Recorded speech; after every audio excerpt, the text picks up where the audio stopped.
So our next panel is on unlocking the productivity potential of AI. I'm going to hand it off to our moderator, Nick Bloom. Nick is a professor of economics here at Stanford. His research is on management, innovation and productivity, including long-run trends in US economic growth. You may know him from his pioneering research on work from home, which became a bit of a topic in the wake of COVID, as well as on economic policy uncertainty. He also prides himself on being what he calls a bingo teacher.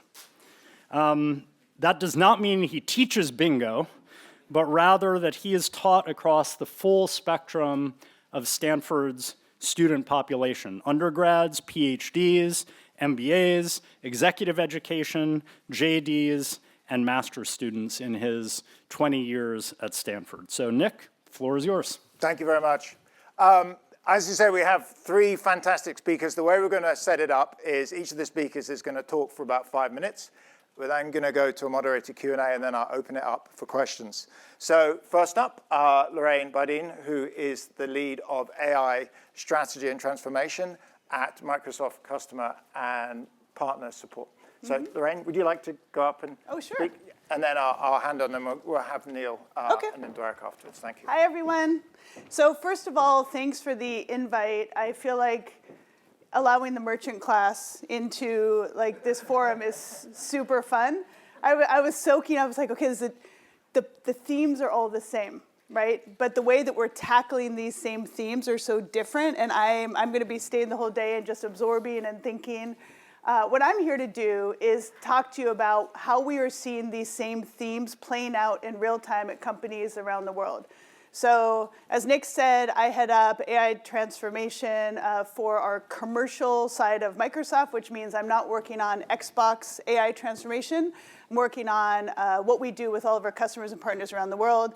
I've been at Microsoft for 23 years, and this is by far, I would say, one of the most interesting years of my life, my professional life at Microsoft. So in the past 6 years, 6 weeks,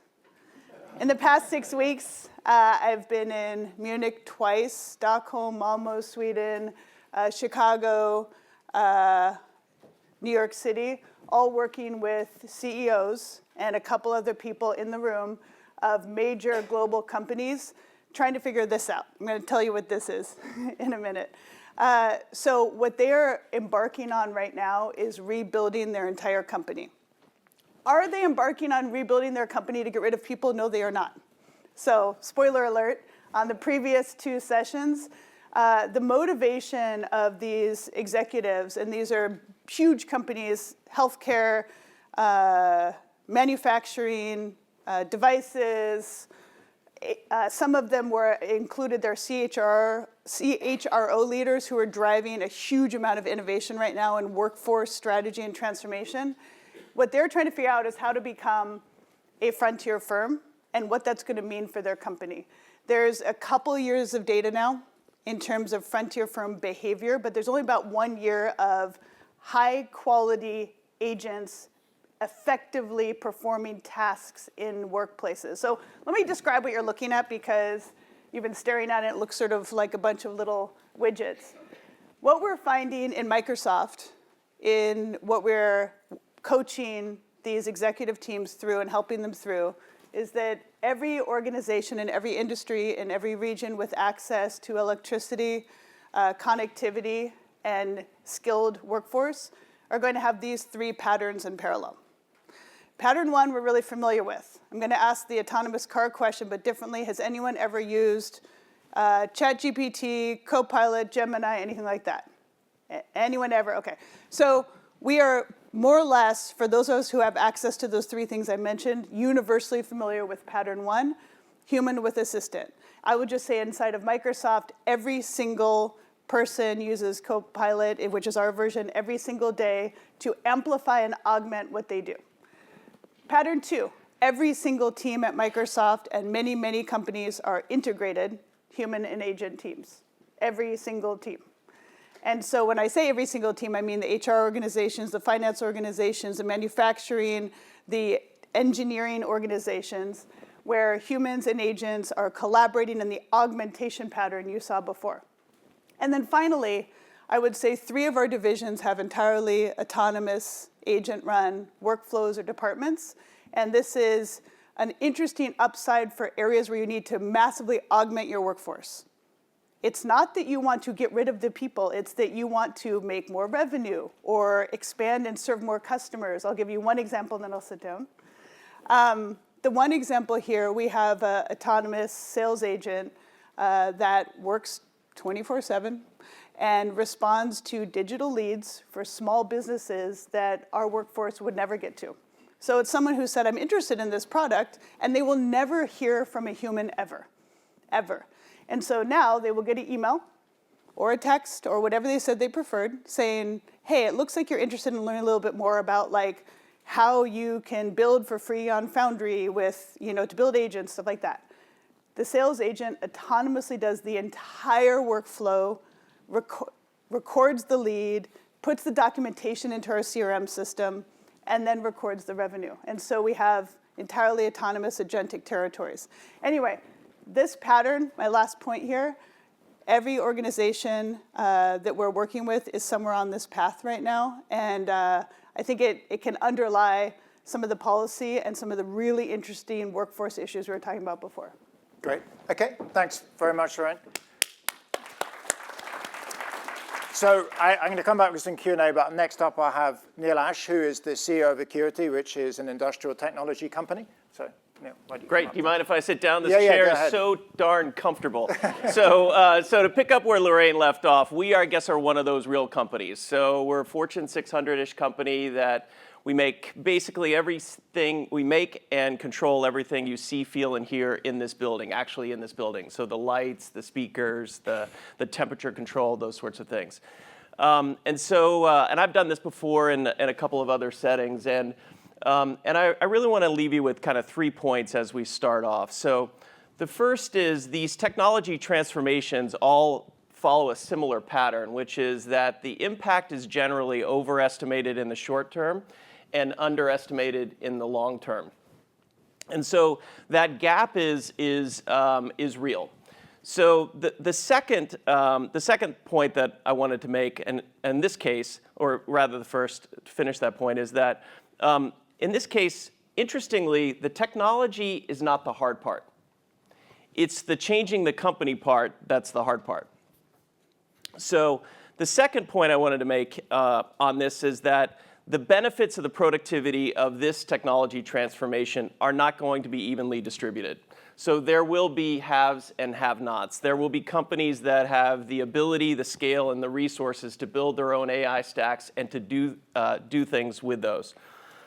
And then the third point that I'd like to make on this is that the concept of bottlenecks is real. So I'm not an economist, so I'm not going to try and butcher the use of this term, other than to make a real-world example. So in any one of our products, and I'll leave you with one that we're working on, but to pick up on something Fabrizio said earlier, if P&G can have the time that they decide that they want to have a grape-flavored Crest because that toothpaste, because that is going to be the be-all and end-all to sell things, that is probably absolutely true and wildly productive.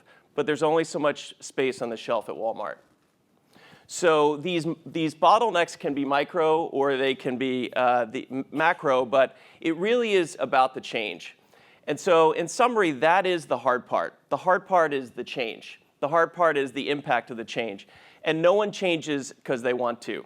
And so we're really at an interesting time in this transformation where we can see it, we can touch it, we can feel it. And I'll give you a very specific example in our company.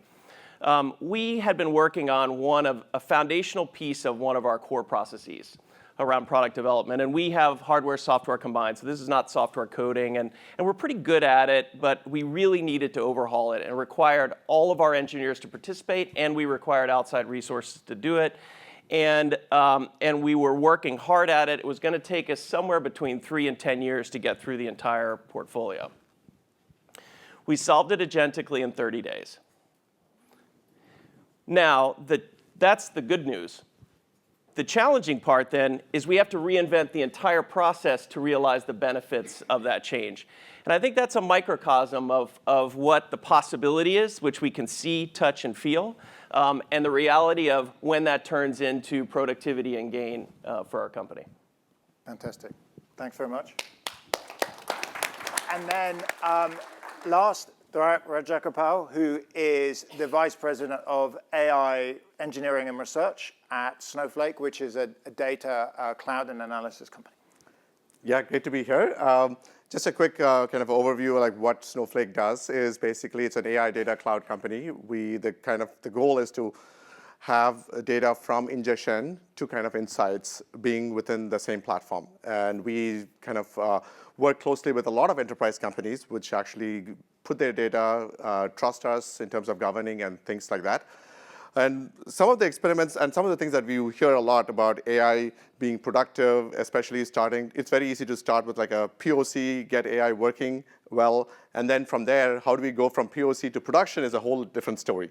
And that's one of the key elements that what we've learned over the past few months at Snowflake is that how do you actually embed AI within a workflow of the person every day in an everyday environment. One example, what we did was we built this application called Snowflake Intelligence, which is an enterprise agent where you can ask natural language processing questions about your data, about your company, and you can get answers directly all within the enterprise data governance way. And one of the key elements what we did was to actually dogfood that, like basically Snowflake on Snowflake in some sense that all of our sales agents and all of our internal go-to-market folks were starting to use this every day. And what we saw was that every question, like for example, when they go meet a customer, they need to kind of understand what are the different POCs that's being worked on with the customer, what is the customer's current top problems that they have to talk to. And usually it takes multiple minutes and multiple kind of documents that they have to go through and also maybe have to talk to multiple people. And what this does with Snowflake Intelligence is they're able to get the answers instantaneously just before going and talking to customers. And that kind of saves at least about almost like 15 minutes per question, and we get almost like 12,500 questions per week. This is just an internal use case, what we've seen. So I think it's very crucial to kind of, when you deploy AI, think about not just deploying it in a siloed environment, but more like how do we kind of integrate within our day-to-day elements. And that is one example. The other example, what we do is in terms of also our development, in terms of coding, in terms of things, how do you kind of make it much more integrated within the overall workflow, and that made a big difference. In terms of big challenges that I see at a high level are in terms of the data side, it is about the data silos. And companies have different data silos, and it's very hard to kind of understand or answer a question across these data silos. So how do you kind of bring these together so that it's easier for AI to be more productive and be more useful for ourselves? That's one big area that we see. The second one is the cultural elements of things. And that involves both from like how do you trust what the AI actually answers. So how do you kind of inbuild the trust, security, governance, human in the loop across this plays a major role in terms of actually dealing with this. It's kind of like the high level overview in terms of what we do. Fantastic, thanks. So after last session, I was tempted to add a fourth speaker, which is Eric's avatar, to come up here, wherever Eric's avatar is, but he's escaped. So there are like 3-4 themes that come out of here. So the first theme I'm going to start on is productivity. Just as an economist, if you look at national US productivity numbers, they look fine, but they don't look particularly fantastic. We haven't seen a pickup.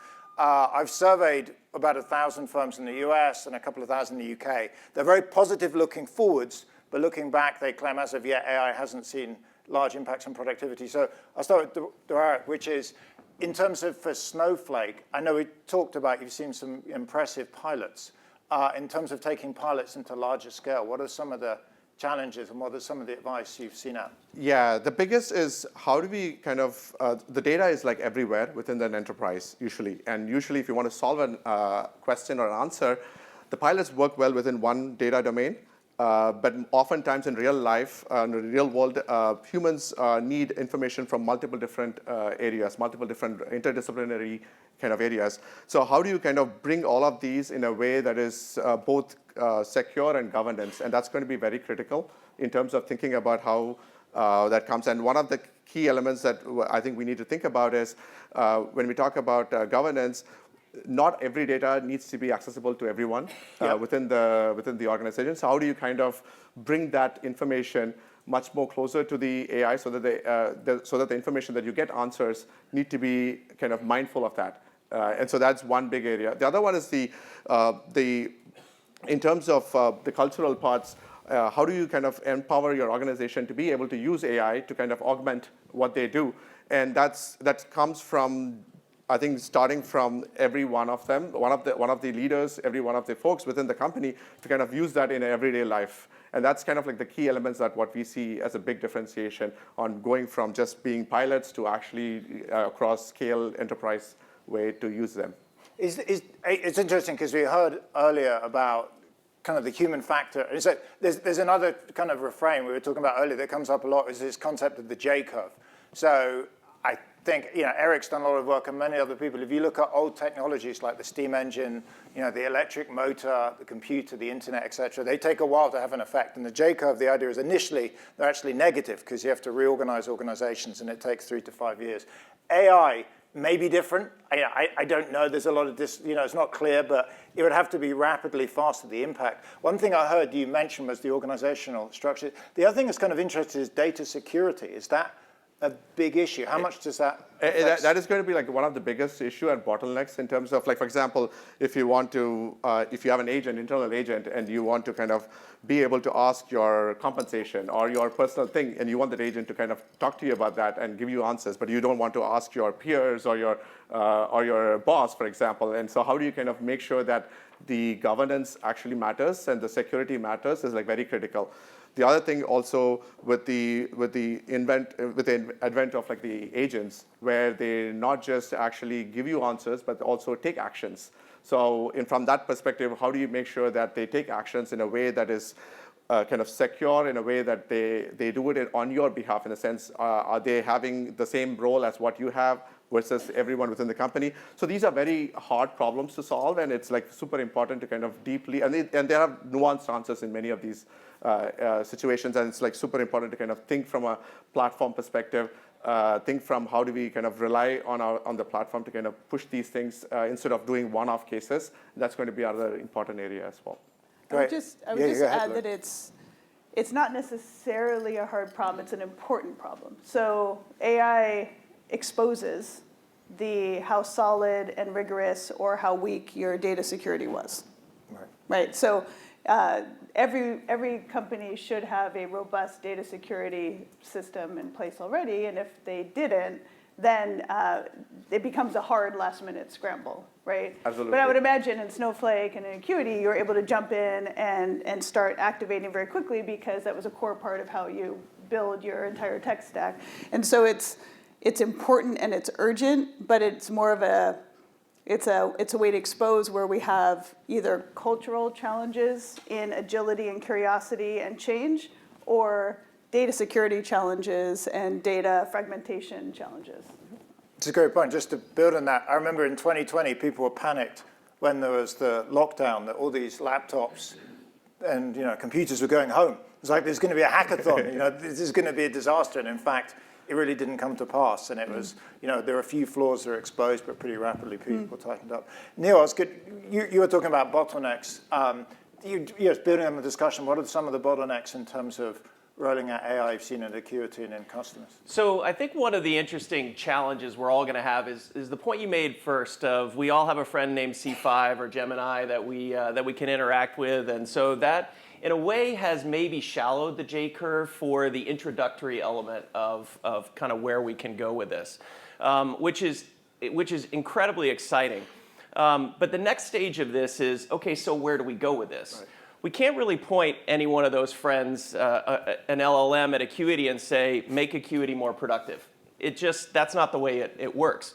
We can make any one of us more productive in the process, but that's not how it works. And so Where I think many companies are going to stumble going forward is with this concept of AI sprawl, which is that there is going to be the opportunity to really create immense productivity at a really small part of a task that's part of a larger process that ultimately delivers some sort of end user satisfaction to a customer or an associate. So how do you get through that entire process is I think the biggest challenge that every company is going to face to realize that.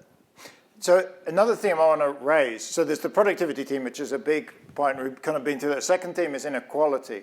So yeah, every year I teach the group, there are some here actually of Stanford PhD economics students in the first 2-3 classes on the impact on inequality of technology. And up until probably 2-3 years ago, technologies, this is going back to the 80s, had generally helped people like us. If you look at graduates and kind of the educated folks, and it was more robotics and software that had not helped less educated people. The last 2 or 3 years, it seems to have flipped. And now there's this big concern about AI creating winners and losers. So I'll start, Neil, you mentioned this a bit earlier, and I'll come on to Lorraine, but where do you see your worries about winners and losers from AI? Well, I think that, I said in my opening that I think the benefits are going to not be evenly distributed. So I come at this from the perspective of a company. We're competitive. We obviously want to win. I think industry leaders who have the ability, the resources, and the scale to harness this are disproportionately advantaged to those who don't. And number one. Number two is, at least in our case, we believe we need to build our own AI stack. And that is not, we're not training our own LLM model or building our own LLM model, but we are in complete control over how we roll that out. And then the third piece, and I think this is by a margin the most important, is that we have a culture of how we operate the business. So that's not going to change. So that becomes the foundation of what we're going to do going forward. And so then the AI that we are starting to implement now, to the point of augmentation, or has the opportunity to be completely evolutionary on the path to, we think, revolutionary over time. And if we're representative of normal companies, then we're already the best performing company in our industry, our specific industry. So we think that gap widens. And I think that's probably representative of what's going to happen in other industries as well. So that would be like inequality between companies. If you thought of within employees, like we were talking, again, in the pre-brief, we were talking about what's the impact on hiring new grad students. So I teach a lot of undergrads, and there's certain angst amongst, will AI take away these jobs? So one of the things we're committed to is we're committed to continuing to hire into the beginning part of the funnel.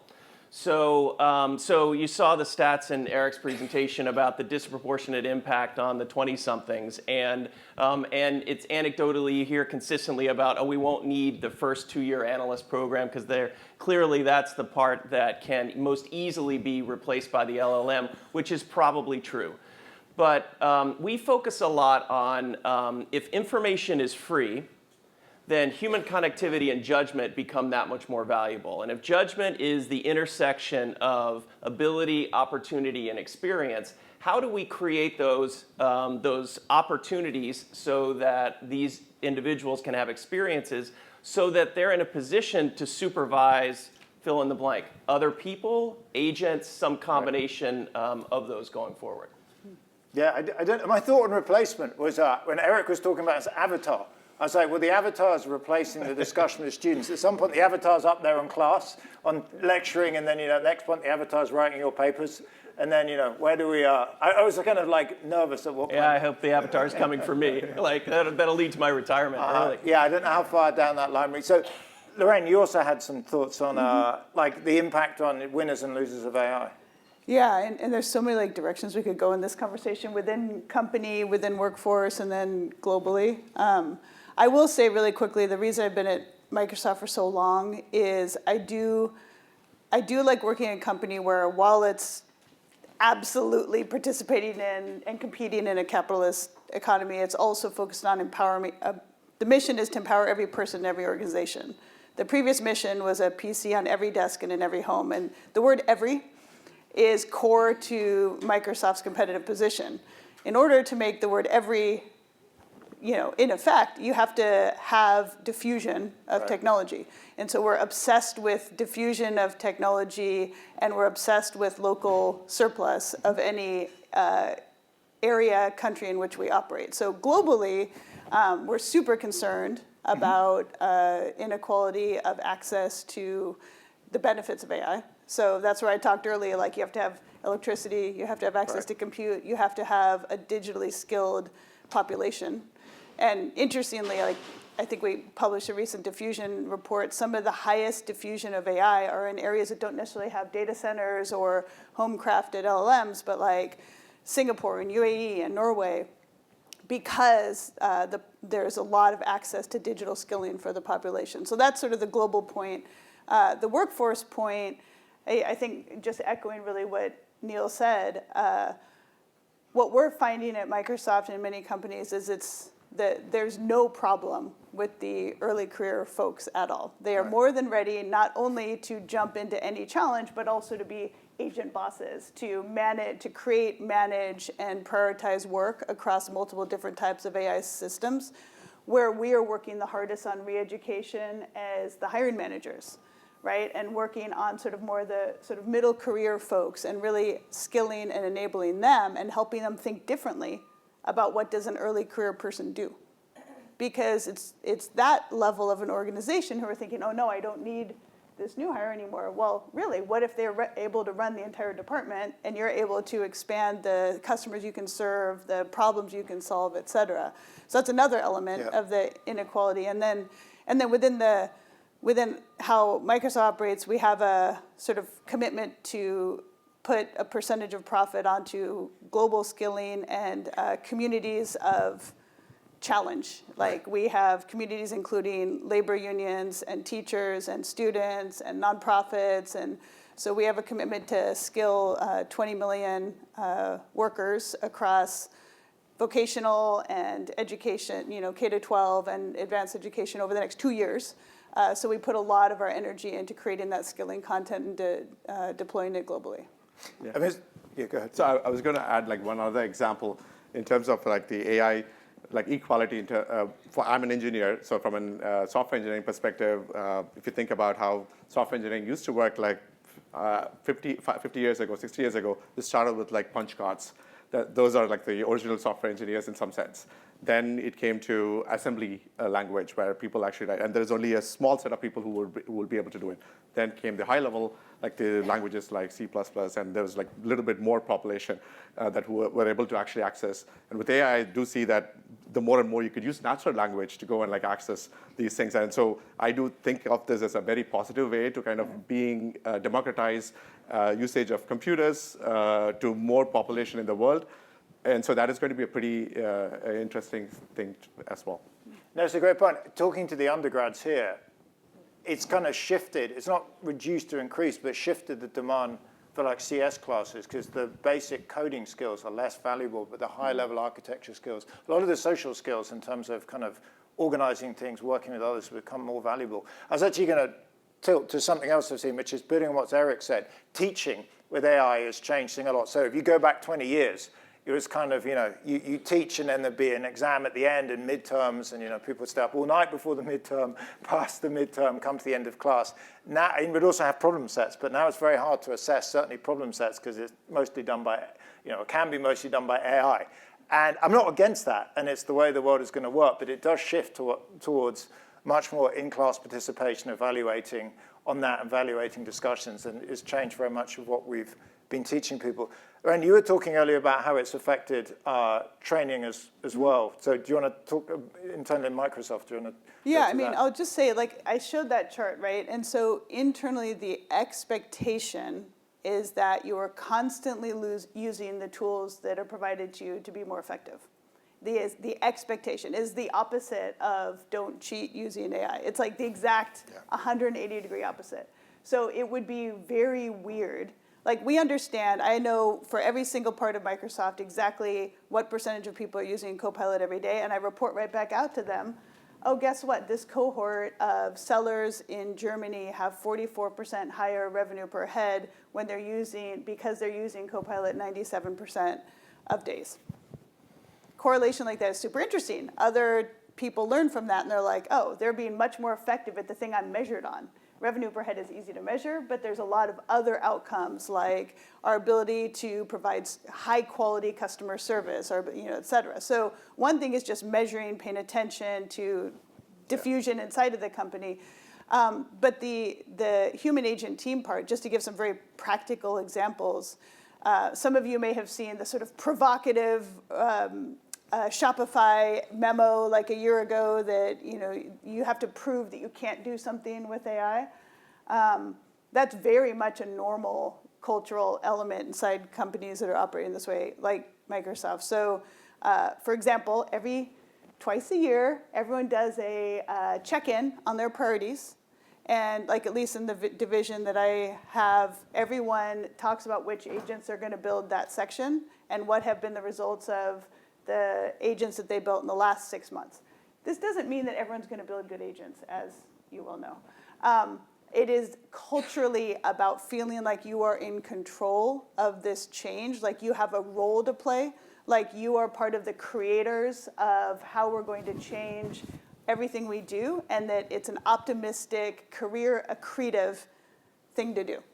And then you get, obviously, recognized and rewarded for thinking differently, for trying different things, and most of them may not be effective, and we will come out with one that is a Microsoft-branded one that really has maybe the benefit of a lot more rigorous testing, but we are really encouraging a very different way of thinking, and it's woven into everything we do. Yeah, I mean, I think the theme that came out from earlier and from this is like AI is about augmentation. So at least as an educator at Stanford, we expect, in fact, for the grad students, there are a few grad students here, it's kind of part of the course now to use AI in research to for example, analyze text. There are people that have, Tina, where is she? Someone here is like looking at, tens of thousands of pages of text. You have to use AI.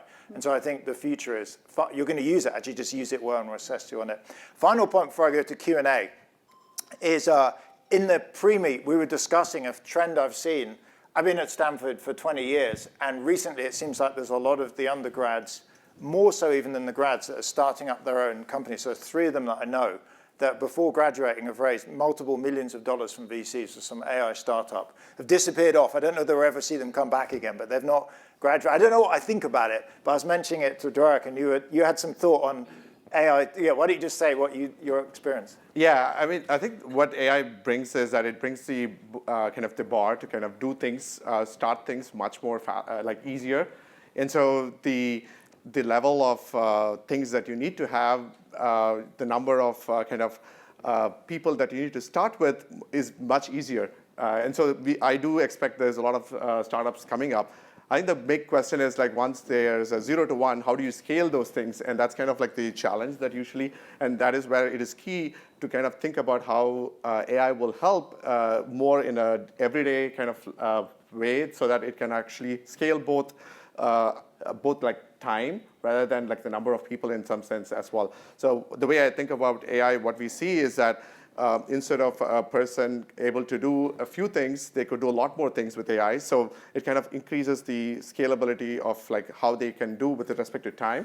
And so I think it's going to be fascinating how all of this is actually going to kind of come out in the next few years. And the cultural aspect is actually going to be super critical as well. Your sense, I think, was that like with AI, with startups, it's easy to get going early on, but then it's a struggle. Once you get to some threshold, you can kind of accelerate fast. Right. I think so far what we've seen is that it's very easy to go like very fast initially, and especially when you go from 0 to 1. It's much more faster than, because you don't have to deal with a lot of existing, it's almost like if you think about it on the roads, the way analogy I have is like, if everything is like self-driving cars, it's much easier to actually do things in the world. Where it is challenging is when there is a human driver as well as the self-driving cars all together. That's a much different problem. And it takes, as the previous speaker was talking about, it took like almost a couple of decades. Now we see actually self-driving cars more. Similarly, AI cannot work by itself. I mean, they work in service to humans and with humans. So kind of doing that in collaboration is going to be the challenging part. And what I see is that it also kind of gives us a way to kind of align things how we want AI to kind of do. And so that's kind of like the key element I see. That is such a good analogy, the self-driving car thing, when you try to deploy AI only or startup tech into a system that is largely human and emotional and fear-based, or it's a really, I'm going to remember that one. Thank you. That's a great. In the surveys, you tend to see single firms or like self-employed are much faster to adopt it than larger firms, because coming back to the security, there's the organizational structures. So it's also kind of 1-2 person companies that have adopted it fast, and it's much harder. And like we were talking earlier, Stanford, there are some constraints on what we can do with AI. For example, we're not using AI for admissions. Why? Because people get very nervous that Stanford University is admitting people based on AI, so we've stayed off it. And that is not a technological constraint. It's more of a regulatory kind of, to be quite honest, kind of a PR type constraint. Bottleneck. Bottleneck, yes. You got bottlenecks right. It was like, I don't think that's even an economist term. So I was going to go to Q&A. Before I started, I remember when I was a graduate student at LSE 30 years ago, it's one of the most memorable things I had. They had a big session like this. I was just in the audience, and I had 3 speakers talking about how the importance of free markets for growth. And free markets have done amazing things for growth. They've spurred China and India and much of Europe and North America. And they went to questions. And being LSE, it's in central London, there's a real mix of people. Someone put their hand up and they went, yes. And they said, like, free markets are terrible. They've destroyed the world. Communism is the way forward. They've been misery, and just went on and on like that. And then I remember the moderator was like, okay, who's going to take that question? Everyone kind of slumped back in their chair. So, yeah, exactly, Dwarak, yeah, take one. So with that, yeah, Mark. Any of you could take this question, but it was stimulated by Dwarak's cute example of an internal tool that gave rise to 15 minutes of savings for 12,500 questions a month or whatever. And because this is a session on productivity potential, one of the things, of course, we need to do is learn to measure productivity well. And the 1.0 version would be something like, well, 12,000 questions, 15 minutes savings a question. That's 3,000 hours saved per month. Maybe that's, I don't know, $200,000 a month, $2.5 million a year, something like that. But we've all had the experience of you ask the AI tool a question that you need to have the answer to. It saves you 15 minutes. That's magic. That's wonderful. But then you ask the follow-on question that you wouldn't have asked if you had to go do it yourself. And the information is not quite valuable enough to justify spending 15 minutes to do it yourself. But you'll ask the AI agent or the tool to answer the question. And so we have the 2.0 version of the productivity measurement would be, how many questions are essential questions? What is, by the way, the information we'll bring to solve the problem will be slightly different because we'll actually be gathering information we otherwise would not have gathered. And so I don't know how much you think about the productivity 2.0 version in calculating the counterfactual of what productivity is. Yeah, that's a great question. In terms of and it's a very nuanced question as well. And one concrete example that we actually ran into specifically within the company at Snowflake was we were trying to kind of pilot customers, the forum agent, where customers, sometimes developers come and ask questions, and we need to kind of route it to the customer, the service actually professional. And what happens is that we put this pilot and we were trying to measure how many questions are being answered by the AI itself. And what we realized was that a lot of people actually ask questions and then they get answers sometimes, and then sometimes it goes to the human for complex answers. But what we saw, which was very unique, was that people were actually using that to not just kind of ask for help, but to actually ask for documentation. Instead of reading a lot of documentation, they understand that this could actually summarize. So we saw a lot of questions being answered, but doesn't mean that they were actually replacing humans in some sense, because these questions, they would have gone and looked into their documents and kind of do it.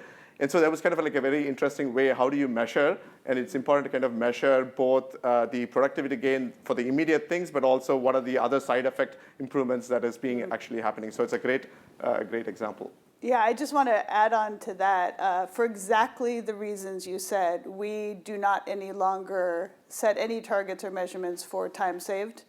I don't know anyone in this room. Do you ever feel like you save any time ever on anything? Like, I mean, it's just not actually, you're never able to take that time and redeploy it as a resource. So our first attempts were to do, like, oh, we saved this much time. And then we abandoned time as a metric. So our ROI framework is basically input metrics, output metrics. There is a throughput metric that we're measuring, but we do not assign incentives to it. So we assign incentives and measurements and ROI calculations to the output. And that output could be, revenue, it could be a revenue ratio, it could be customer satisfaction, which is key. It could be NPS, Net Promoter. It could be experience metrics. It could be complexity reduction, so throughput. So those are the things we're focused on. I'd be happy to share examples afterwards. Yeah, at the back. Sorry. Yeah, thank you for a very engaging conversation. I have a question on how do you see this productivity potential being unleashed for hard labor, like for blue-collar jobs, when we move to the physical intelligence, like the next wave that's coming, probably? You want to start? Yeah, I will start. I think, interestingly, the first highest impact on kind of blue collar, so we manufacture lighting controls, building management systems, those sorts of things. So we have 10,000 odd people who are working in those directly in that part of our business. And the number one impact that's going to come to them is better product development on what we ask them to put together. So a lot of the AI impact, at least the first wave of AI impact, will be on our ability to design and develop products which deliver more end user satisfaction, but along the way are way more productive for them to assemble and manufacture. Long before we get to the kind of robotic automation. There are lots of simple automations along the way, like material handling and those sorts of things, which can make a material improvement as we go through it as well. But I think in our case, we're a ways away from that third wave, which would be kind of having a fully autonomous factory or something like that. Another example that we're seeing a lot is very similar to the Eric avatar, where there are many industries with folks who are working on the front lines of whatever industry, whether it's manufacturing or field service or agriculture, who are retiring in great numbers, and the knowledge may or may not be well documented and difficult to skill and pass on. So that avatar example is exactly the use case we're seeing most commonly across blue-collar or frontline workers. So like just last week, we jointly announced with Land O'Lakes, who they have an 800-page book that gives guidance to farmers in the cooperative of Land O'Lakes on fertilizer, pesticide per crop, per zip code, per area around the country. And that is a great example to turn into a Eric avatar. It's called Oz, and it's their farmer agronomist avatar or AI agent that helps quickly solve those problems. So those workers who are out there with gloves and hats and working in the elements can now use their mobile phone, quickly look up and remind themselves of the appropriate calculations and move on. So think of any industry where there's massive amounts of knowledge that is difficult to pass on, even through long-term apprenticeships, and where there's a sort of labor bulge or lack thereof that need help. Hey, I'm Abi from the World Economic Forum. I do some work on AI native companies. One of the things we've been trying to explore is when to kind of redesign or reimagine, and when do you just need to kind of enable with AI, because one of the things we've been finding is it actually costs more to retrofit. So we'd be curious to know kind of what are some ways when you're going to be AI native or trying to be AI first, how do you approach, where do you want to be reimagining things for productivity, or where do you want to just kind of add on AI to augment a team or so forth? Yeah, I mean, I can go first. I think the way to think about is, especially when the foundational technologies are very fast evolving and iterating, I think one thing we've actually thought about, and I think it's really important, is to assume that things are going to get better on the foundational side. So whatever process that we are building, needs to kind of be building such that the things, even if the foundation model things improves, how you don't want to like redo the process every time. So that's something to be kind of thinking about. And how do you think about AI, again, being very helpful immediately from the get-go, so that you can iteratively also improve the overall process as well? I do think those are like the two main things I feel like, which is like super critical. I don't know if folks want to add. I have a lot to say on this, but. Then please go. So I think if there's ever a time for every department to have a small incubation team, now is the time. Because we're finding that you have to force yourself to imagine a world in which you didn't have the existing legacy processes and code and everything else, and just do entire redesign. Now, small incubation team provoking the bigger system. So examples would be what we're doing for the main line, maybe 80+%, is we're redesigning employee, customer, processes, et cetera. And we're doing that, we're actually infusing some manufacturing process, continuous improvement into how we really break down and redesign processes. But the point you're probably coming from is these processes are built for humans. They're built for us to understand. They're built for us to follow and to document. And so we can radically improve them with the tools we have available to us now. But we also want to take a look at how could we go from state 1 to state 2 without slightly shortening the existing process. So both of those, process improvement, but also process less state-to-state change. I think both of those are critical. I should probably stop at this point and say, it reminds me of a story. When I joined Stanford 20 years ago, I had lunch in about the first month with the great Bob Hall, who's now gone emeritus. And Bob said, I can give you a tip and my advice for how to get fantastic teaching evaluations. And I was like, what is that, Bob? And he said, my advice is to end all classes 5 minutes early. And then he said, actually, I can give you a tip to get even better teaching evaluations, end 10 minutes early. And at that point, I was like, what product are we selling that the less we give out, the more we get evaluated? But given that, we're a couple of minutes later, I'll leave you some time to come up individually and talk to the rest of the panel. A bit more time in break, but why don't I just, again, thank the panelists for a fantastic discussion.